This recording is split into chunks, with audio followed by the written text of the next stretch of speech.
Каких только саундчеков у нас не было, но вот таких саундчеков, Думбурушечка, у нас точно не было. Итак, иду на саундчек.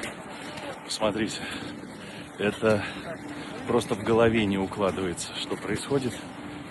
Моя Думбурушечка со мной.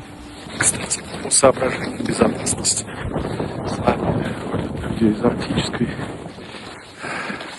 экспедиции с ружьями на всякий случай. Это случаи бывают разные. Здесь ходят белые мишутки иногда, говорят. Наша концертная площадка ветрит очень хорошо, признаюсь. Была такая площадка у вас? Такой не было никогда. Такой не было. Даже вон чуть-чуть солнышко.